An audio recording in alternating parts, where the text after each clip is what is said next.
lėdo, ji neleidžia pajudėti iš vietos. Labirintuose mane tu uždarei. Vėjai gęsta idėjai. Kranto nebematai. Viens, du! Kaip vandenyno sūkuriai, trauki mane giliai, giliai. Jau ne pirmą kartą bėgu iš tikrųjų su šita nuostabia, sakyčiau, chebrytė jau dabar. Ir labai džiaugiuosi, kad šiais metais visi chalturškiai, kurie dažniausiai kur nors ten atostogauja savo, kaip Lavrinovičiai, pavyzdžiui, irgi bėgo. Ir kaip tai yra svarbu iš tikrųjų, o kai bėga broliai, kaip paskui juos visi ten pradeda, bando juos aplenkti, bando, netgi tie, kurie net nebėga to maratoną, tik tai žiūri nuo gatvės, pradeda bėgti. Labai svarbu tas dalyvavimas po tokių žmonių. Labai džiaugiuosi, kad Donatas Montvydas irgi dalyvauja, kad Svaras bėgo kartu. Tai plečiasi, žodžiu, tas mūsų ratas ir tai yra gerai, nes gerų darbų reikia, o geriem darbam reikia gerų žmonių. Tai ačiū Dievui, kad tokių netrūksta. Na, mano ta bėgiojimo pradžia tai buvo, gal netgi kitokia. Aš tiesiog norėjau pažiūrėti, mėnesį pasitreniravus, ką galiu pasiekti, bet laikui bėgant supratau, kad ta nauda yra kitokia, kad pailsi, nežinau, nuo darbų, nuo reikalų ir širdžiai gerai, ir kraujotakai. Šiaip šis maratono bėgimas 10 km jau šiandien prabėgau, tai man asmeniškai tai yra šventė ir aš labai galiu pasidžiaugti dėl to, kad tai nėra man varžybos. Tai yra labai puikia aplinka, pabendrauti, susiburti su žmonėms, su jais pakalbėti.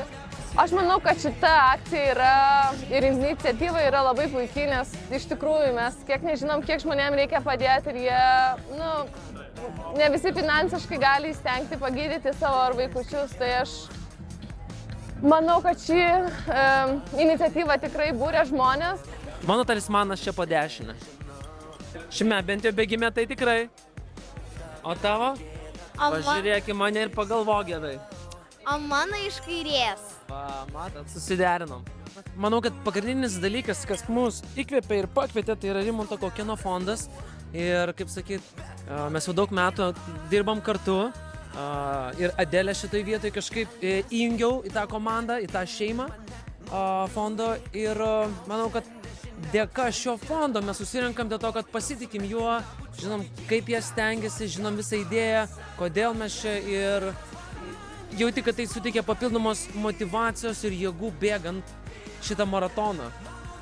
Nes tu žinai, kad dėl ko reikia finišuoti. Mums pavyko kartu įveikti 5 km su Adelė. Adelė nėra dar bėgusi. Tai kartu įveikėm, nežinau, kartu palaikėm vienas kitą, nes man irgi nebuvo lengva. Man irgi nebuvo lengva. O kokie didžiausi iššūkiai buvo? Kokie? Aha. Didžiausias iššūkis buvo, kada liko 2 kilometrai ir tada buvo straglas nubėgti. Okay. Į kalną, man atrodo. Kalną? Man visos iniciatyvos Rimanto Kaukėno fondo reiškia daug, nes, ta prasme, matau rezultatus, kurie vyksta metai nuo metų, kurie, ta prasme, kiek vaikų padedama, kiek norų išpildoma. Tai kiekviena iniciatyva reiškia džiaugsmą kuo daugiau vaikų. Svarbu paminėti galbūt, kad tai yra mano pirmas kartas dalyvaujant ir bėgant būtent už Rimanto Kaukėno fondą. Tai pirmiausia didžiulė garbė, galimybė parodyti pavyzdį, nes daug jaunimo, daug sportininkų, daug bendrai žmonių seka ir domisi. Tai bėgti yra sunku ir nuobodu, bet tai yra vienas iš tų kelių, kurie padaro tave stipresnį, o stipresnių galima, keliai į stiprumą visada yra nelengvi. Bet grąža iš jo yra ne tik fizinė, bet ir psichologinė. Ir tapdamas stipresniu, tu tampi stipresniu, kaip banaliai tai beskambėtų. Ir kviečiu visus nustoti tingėti ir pradėti sportuoti. O karts nuo karto, kaip saldainį savo gyvenime, pasidaryti galimybę prabėgti, pavyzdžiui, už jūsų komandą, kur yra ne šiaip paprastas bėgimas, bet yra viena svarbiausių žinučių turbūt žmonių bendruomenės gyvenime. Kviečiu ir kitais metais per visus maratonus, per visus renginius prisidėti ir dalyvauti su Kaukėno fondu.